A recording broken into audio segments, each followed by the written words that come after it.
용서받지 못한 성령 모독죄는 무엇인가? 안녕하십니까?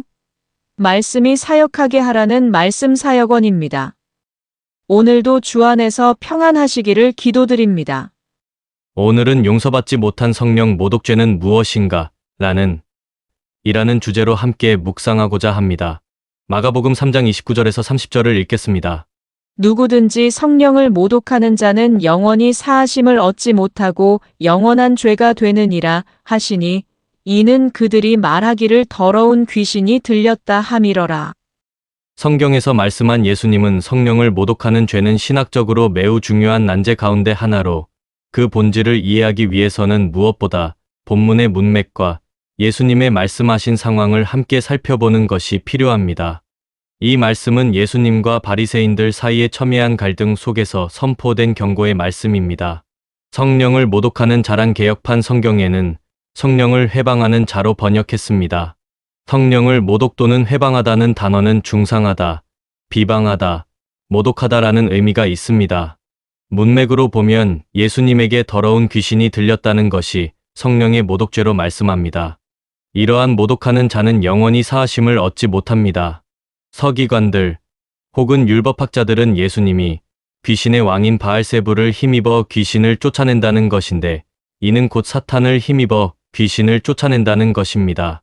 이것이 바로 성령의 모독죄이며 이는 사하심을 받지 못한 죄입니다. 예수님이 성령으로 귀신을 쫓는 것을 마귀를 힘입어 귀신을 쫓아낸다는 것은 곧 성령을 마귀라고 한 것과 같습니다. 거룩한 영을 더러운 영이라고 말한 것입니다. 성령을 모독하면 죄 용서가 안 되는 것은 어떤 성격의 죄입니까? 예수님께서 주의 성령이 내게 임하셨으니라고 합니다. 예수님은 나사렛 회당에서 구약성경을 인용하시면서 이 말씀이 자신으로 인하여 성취되었다고 말씀합니다.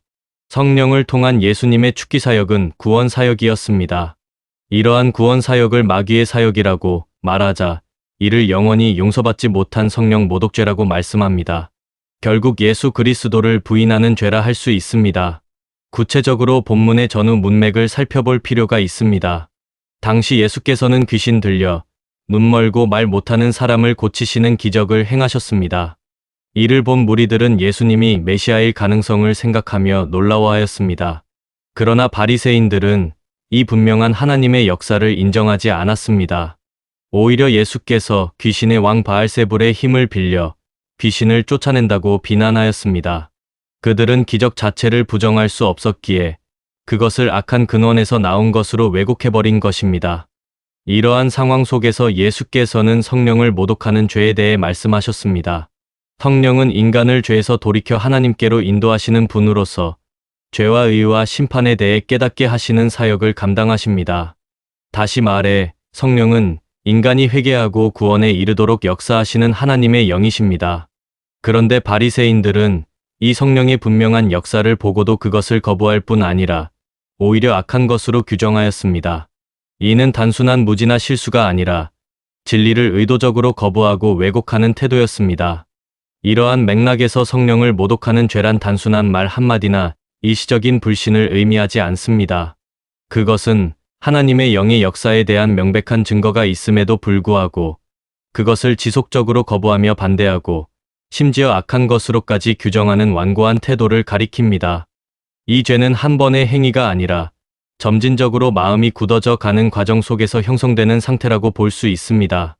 예수께서 인자를 거역하는 죄는 사함을 받을 수 있으나 성령을 거역하는 죄는 사함을 받을 수 없다고 하신 이유도 여기에 있습니다. 사람은 예수 그리스도를 오해하거나 무지 속에서 거부할 수 있지만 이후 성령의 역사로 인해 회개하고 돌아올 가능성이 남아 있습니다.